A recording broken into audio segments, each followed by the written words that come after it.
How's it going, guys? Hope you're all well. Merry Christmas if you celebrate Christmas. Welcome back to Jay-Z Exotics. My name is Joe, and today we're talking about crickets and my methods on how I breed banded crickets the fastest way possible that I've come up with, and the easiest way, and really like the cheapest way that I could think of and come up with for breeding your own live foods, because it can get really expensive if you're buying live foods. If you've got quite a few animals that you need to feed, buying them can be quite expensive in the long run. So breeding, for me, I mean, it's fun. It's really quite interesting, and it's a lot more efficient if you're feeding larger amounts of animals. But yeah, I'm going to walk you through my methods. We're going to talk about how you house the crickets, how to feed the crickets, obviously how to breed them, what you need to do specifically to breed crickets, how to look after the egg, how to incubate those eggs, and what to do when those eggs start hatching, and how to raise those crickets into bigger crickets that you can use to feed your animals. So yeah, keep watching and I'll run you through all of that. So first of all, what species of cricket do you want to breed? Because there's three main types that are in the hobby, really. You've got brown field crickets, black field crickets, and banded house crickets. I personally use banded house crickets because there's been a lot of research suggesting that they're more nutritionally valuable than the other species of cricket, even though the actual animal themselves is smaller. I've bred all of the different types of crickets, so I can kind of compare them. But I find that banded crickets grow a lot faster and they breed a lot more efficiently, more prolific, because they seem to lay more eggs and more of the young survive and stuff like that. But if you wanted to breed the other species of cricket, the methods that I'm going to show you today would apply to all different types.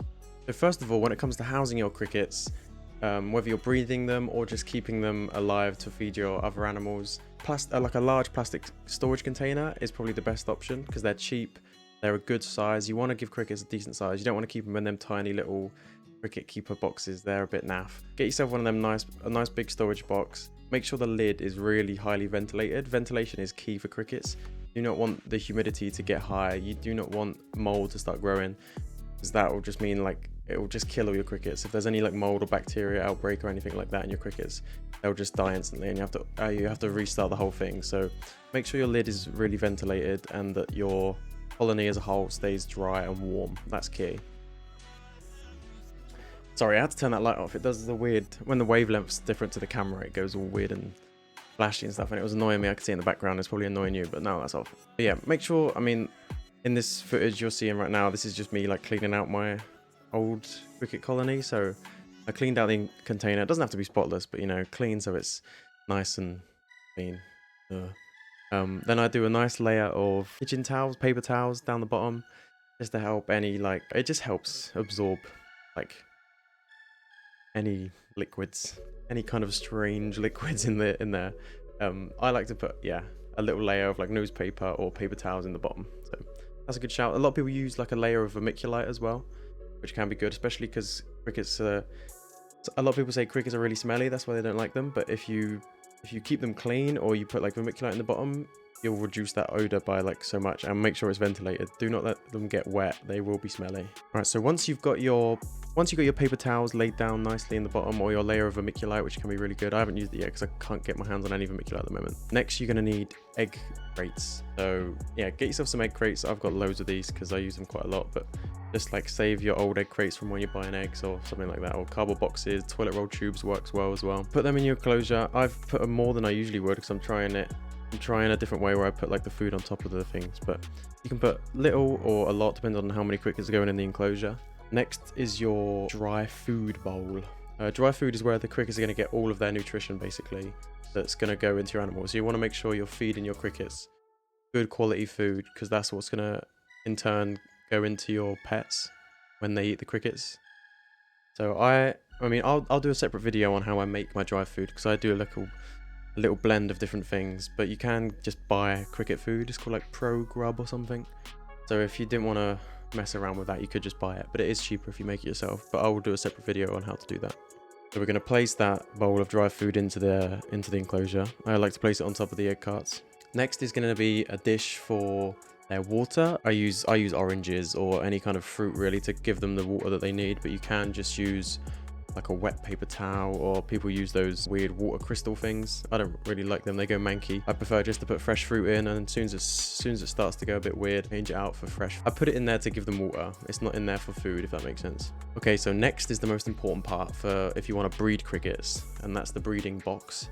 All this is just a takeaway container filled with topsoil or compost, or I don't know, you could just use dirt out the garden if you wanted to. Just maybe put it in the freezer or put it in the oven for a bit just to kill any potential nasties that could be in there. But yeah, you're just gonna have a box of soil, and this is where the female crickets are going to deposit their eggs, and you want it to be moist soil as well. But once that's all in, that's basically all you need for crickets to really thrive, to be honest. This is where your adult crickets are going to go, by the way. So next here you can see me dumping in all my crickets that I had from this container. I had them stored in this old fish tank for a couple minutes while I filmed putting their enclosure together.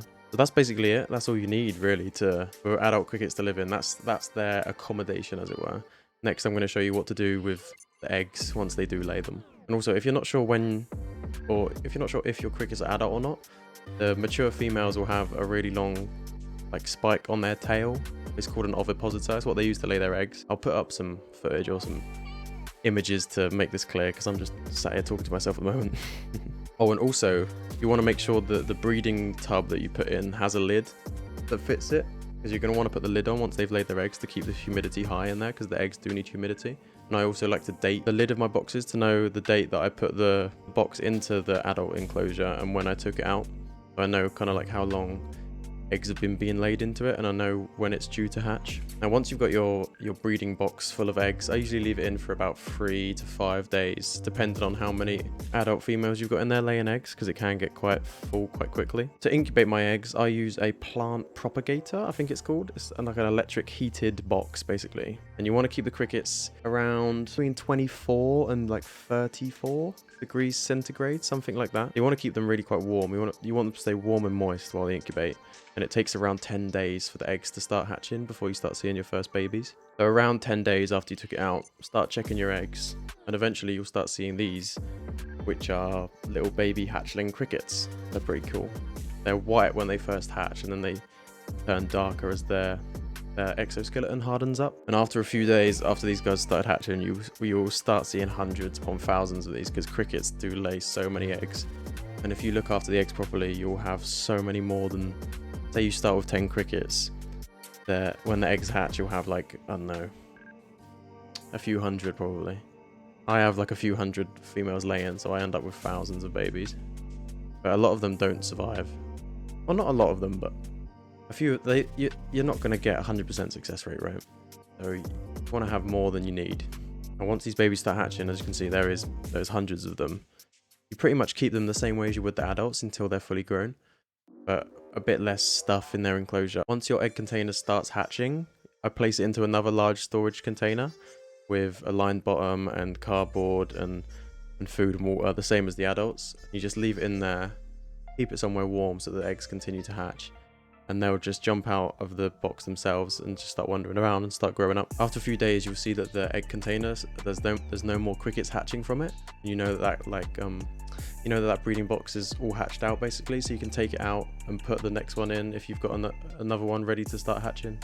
And you can put as many boxes as you want, as long as they're hatching. Just chuck them all in, and all the babies will hatch out and climb out themselves and start growing. And you basically look after them exact same as you would the adult crickets, just be a bit more delicate with them because they are tiny. They're called pinheads for a reason. You want to keep the baby cricket enclosure a bit more humid than you would you don't want it to be completely bone dry like the adult's enclosure. You don't need to do anything special, apart from I like to just re-moisten the breeding box inside where the crickets are hatching out. Just give it a few sprays of water, and that will be all they need, because they do need a bit more humidity in order to get out of their eggs and to shed properly, because they're going to be shedding a lot when they're young and they're growing quickly. But do not let it get wet or condensated, because condensation in your baby cricket tub can just drown thousands of them, and that's not fun. So don't do that. And yeah, that's essentially it. Just continue the cycle. When those babies grow up, give them a breeding box, they'll lay eggs, put it in your incubator, the eggs hatch, your babies grow up, and they lay eggs. So yeah, it's a continuous cycle, and you can have pretty much an unlimited supply of crickets for little to no cost. It's also worth mentioning that I do keep my adult crickets on a heat mat. They do breed and grow a lot faster when you keep them at higher temperatures, and they can go up to very high temperatures.